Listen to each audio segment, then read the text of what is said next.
গ্রীষ্মকালে কলমি শাক ভাজাটা বেশ একটা মিষ্টি মিষ্টি স্বাদ থাকে, আবার বিশেষ করে সেটা মায়ের হাতে হলে কথাই নেই।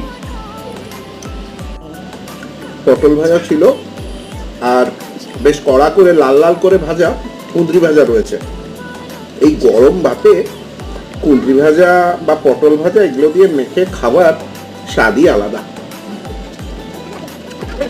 এখানে দেখতে পাচ্ছি ঝুরি আলু ভাজা রয়েছে, আর মা পোস্ত ভেজেছে বড়া। অনেকদিন পর দেখা পেলাম।